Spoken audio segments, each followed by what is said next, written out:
19h, merci de nous rejoindre sur Al24 News. Madame, monsieur, bonsoir. Voici les titres de l'actualité. Le président de la République, Abdelmajid Tebboune, et la présidente du Conseil des ministres d'Italie, Giorgia Meloni, expriment une convergence de vues sur plusieurs dossiers lors d'une conférence de presse ce lundi.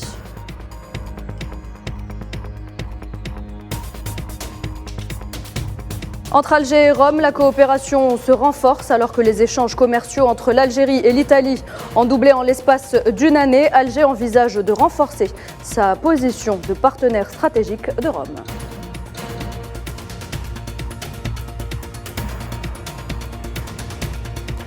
La liste définitive des membres du secrétariat national sahraoui annoncée par la commission électorale du 16e congrès du Front Polisario.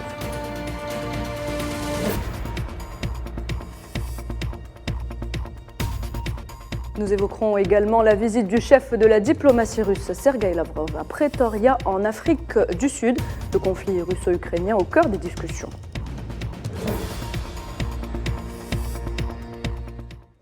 Alger, première destination de la présidente du Conseil des ministres d'Italie depuis son arrivée à la tête de l'exécutif italien en octobre dernier. Arrivée hier, Giorgia Meloni a été reçue ce lundi par le président algérien Abdelmajid Tebboune. L'occasion pour les deux parties d'aborder plusieurs dossiers d'intérêt commun. À leur tête, le partenariat économique et énergétique.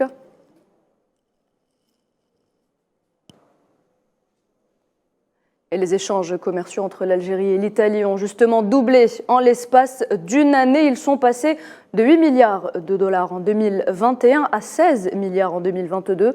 Dans le domaine énergétique, Alger envisage de renforcer sa position de partenaire stratégique de Rome. Mohamed Wali Ben Chaban. La coopération économique algéro-italienne ne cesse d'évoluer, se distinguant par la réalisation des projets communs dans divers secteurs d'activité, ainsi que par un volume des échanges en constante évolution, qui passe de 8 milliards de dollars en 2021 à 16 milliards de dollars en 2022.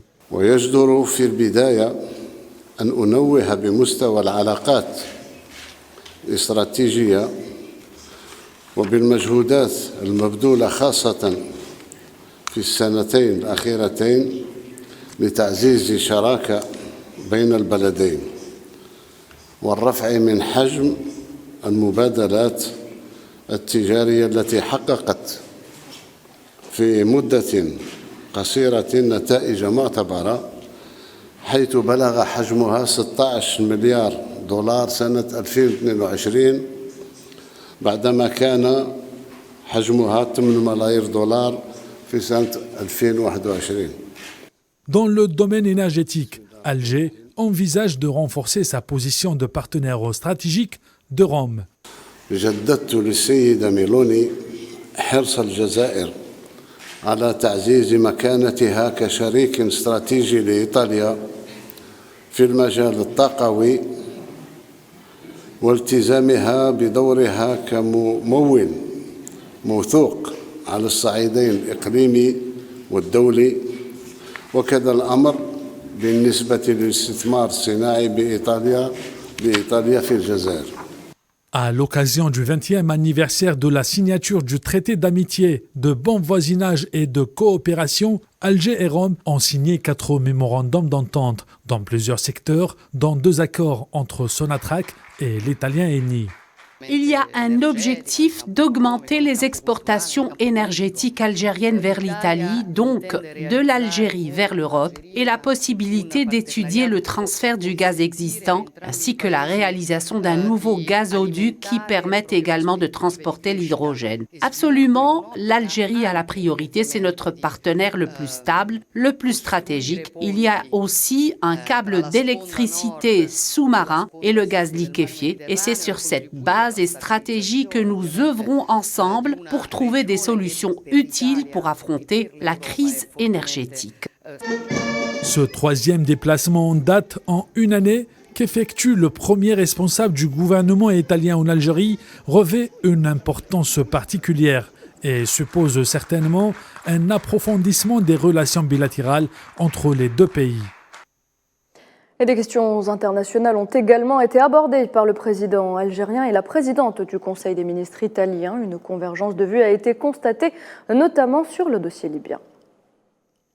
فبالنسبة للأزمة الليبية أكدنا على ضرورة التوصل إلى حل توافقي أساسه تنظيم الانتخابات ودعم مسار المصالحة الوطنية الليبية في إطار الحوار الشامل الذي تقوده الأمم المتحدة.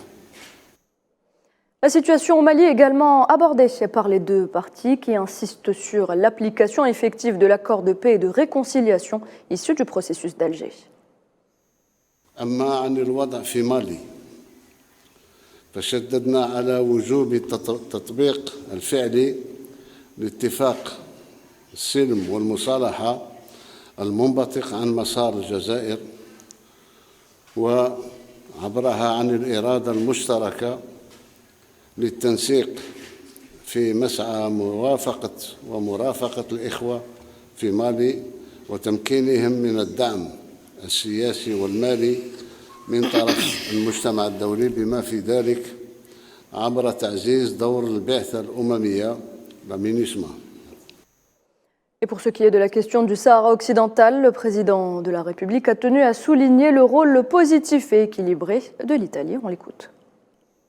وفيما يتعلق بقضية الصحراء الغربية أنوه بالموقف الإيجابي والمتوازن لإيطاليا الداعي إلى إيجاد حل عادل لهذه القضية في إطار ما نصت عليه قرارات الأمم المتحدة وبما يمكن الشعب الصحراوي من حقوقه المشروعة. ومن هذا المنطلق فقد تم الاتفاق على دعم المبعوث الشخصي للأمين العام للأمم المتحدة السيد دي ميستورا والبعثة الأممية من أجل الاستفتاء في الصحراء الغربية. La question palestinienne, elle aussi abordée, Abdelmadjid Tebboune a réitéré la position constante et de principe de l'Algérie pour la défense des droits légitimes des Palestiniens et la création d'un État indépendant avec pour capitale Al-Quds al-Sharif. Et puis pour sa part, la chef du gouvernement italien Giorgia Meloni a surtout insisté sur l'importance de bâtir des ponts entre la rive nord et la rive sud de la Méditerranée. L'objectif pour nous est de bâtir des ponts entre la rive nord et la rive sud de la Méditerranée pour contribuer à établir une stabilité dans cette région. C'est un enjeu important pour l'Italie, pour l'Europe. C'est en effet un enjeu stratégique pour nous. Nous considérons l'Algérie comme un partenaire très important dans le cadre du plan Mattei en Afrique. Il s'agit en effet d'un projet ambitieux initié par notre gouvernement axé sur un modèle de partenariat gagnant-gagnant avec les pays de la rive sud de la Méditerranée. Tout cela a pour objectif de transformer les nombreuses crises auxquelles nous sommes confrontés actuellement en véritables nouvelles opportunités. Le chef d'état-major de l'armée nationale populaire, le général d'armée Saïd Chengreha, en visite officielle en France sur invitation du chef d'état-major des armées françaises. Le général d'armée Thierry Burkhardt, Saïd Chengreha, a été reçu ce lundi par le président Emmanuel Macron, à qui il a remis un message du président de la République, Abdelmadjid Tebboune, chef suprême des forces armées, ministre de la Défense nationale. Cette visite s'inscrit dans le cadre du renforcement de la coopération entre l'armée nationale populaire et les armées françaises. Elle permettra aux deux parties d'examiner les questions d'intérêt commun.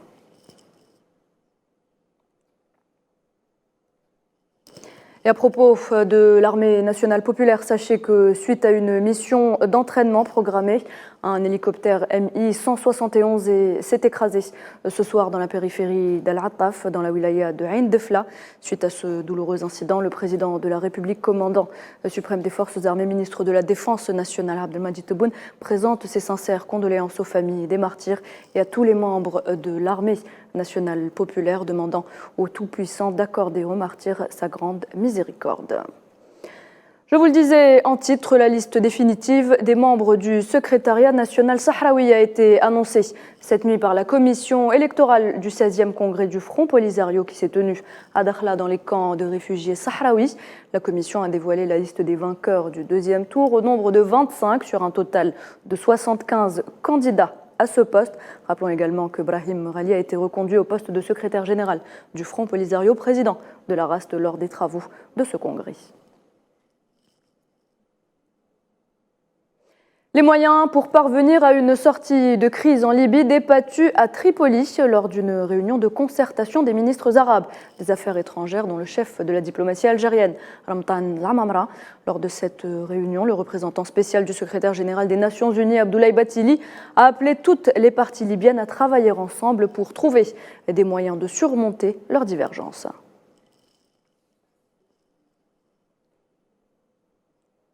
Et nous le disions ici même, le Burkina Faso demande le retrait des troupes françaises dans un délai d'1 mois. La réaction française ne s'est pas fait attendre.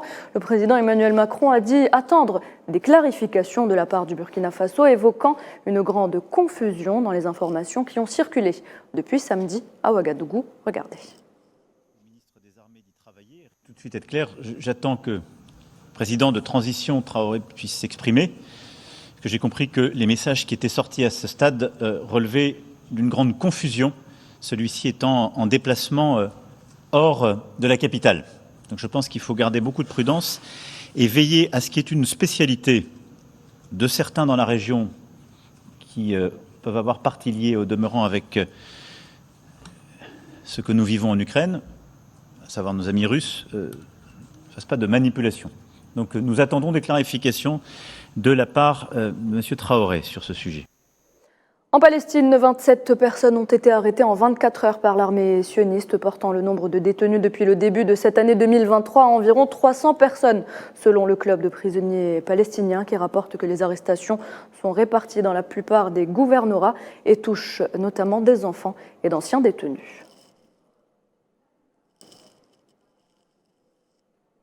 Direction Bruxelles, où les ministres des Affaires étrangères de l'Union européenne discutent de nouvelles sanctions contre l'Iran, des sanctions justifiées par la répression des manifestations et la détention de nombreux citoyens européens.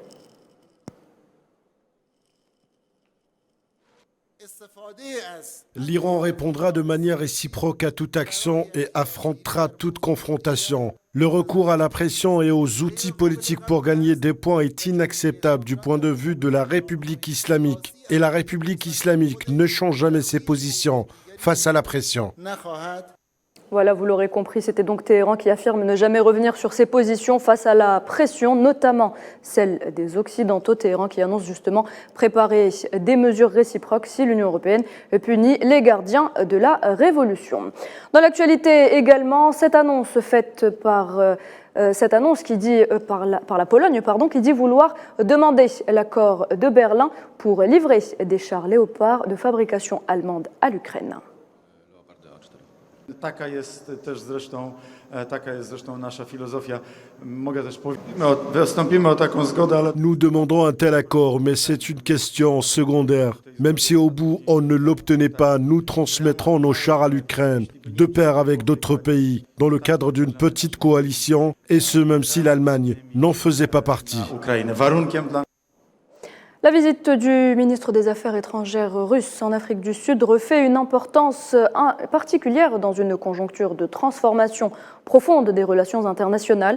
Alors que l'Afrique du Sud préside le BRICS, l'axe Moscou-Pretoria affiche une volonté conjointe à approfondir sa coopération stratégique et à l'élargir vers de nouveaux secteurs. Sofiane Baroudi. Le chef de la diplomatie russe, Sergueï Lavrov, est en visite de travail en Afrique du Sud, où il devra rencontrer les plus hautes autorités du pays, avec à leur tête le président Cyril Ramaphosa. À l'occasion d'un point de presse commun avec son homologue sud-africain Naledi Pandor, les deux parties sont revenus sur la profondeur historique des liens qui unissent les deux États. La ministre des Affaires étrangères sud-africaine a exprimé la solidité des relations politiques qu'entretiennent Moscou et Pretoria, et ce, depuis l'époque de la lutte pour la libération et contre l'apartheid.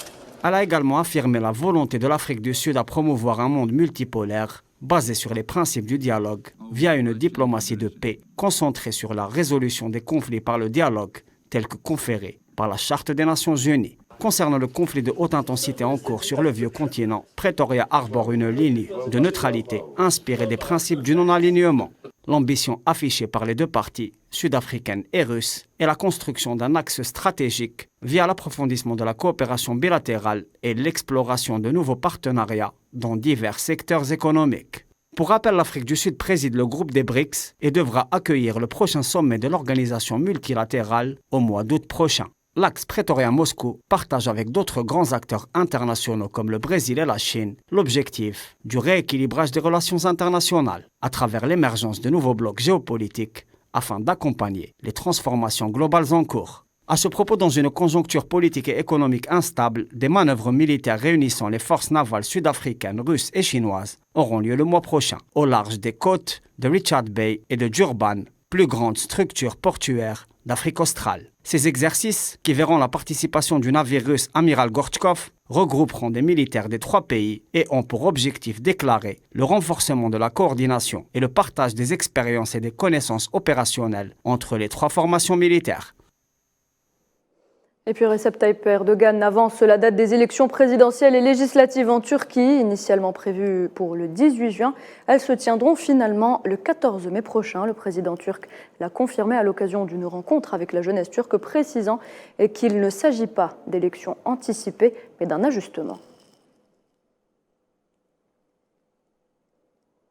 En Amérique latine, le président Lula da Silva entame son retour sur la scène internationale par une visite chez son voisin et allié argentin, puis un sommet régional latino-américain. Le tout à peine 3 semaines après le début de sa présidence et 2 semaines après l'assaut qui a vu des bolsonaristes menacer les lieux de pouvoir à Brasilia.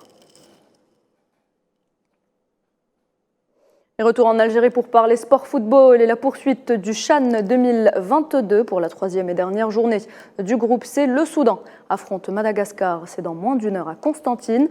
Le Soudan dans l'obligation de gagner pour espérer décrocher un billet pour les quarts, tandis que les Malgaches n'auront besoin que d'un petit point pour se qualifier.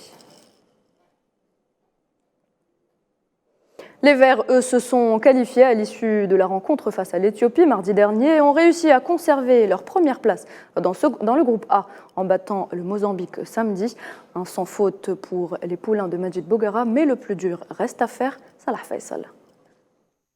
Le bilan des aides est un bilan positif. Au premier tour du CHAN Algérie 2022, les Algériens ont marqué l'histoire du CHAN. L'Algérie est la première nation à remporter les 3 matchs de la phase de groupe depuis la première compétition en 2009.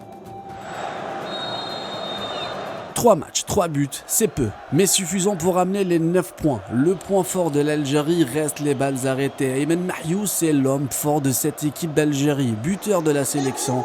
Ayman a inscrit 2 buts décisifs sur différentes situations. Le portier algérien Alexis Gendouzi a réussi 3 clean sheets. L'Algérie n'a pas encaissé de but et elle est considérée comme meilleure défense de ce premier tour. On peut qualifier le jeu des Algériens comme étant un jeu propre, 5 cartons jaunes répartis en 2 rencontres. L'arbitre du match face à l'Éthiopie n'a pas brandi de carton envers les Fennecs. Les DZ sont bien présents dans les duels. Au premier match face à la Libye, le derby a marqué 91 duels dont 13 aériens. 51% des duels ont été remportés par les Fennecs. Les 2 autres matchs face à l'Éthiopie et le Mozambique, on a eu respectivement 86 et 97 duels.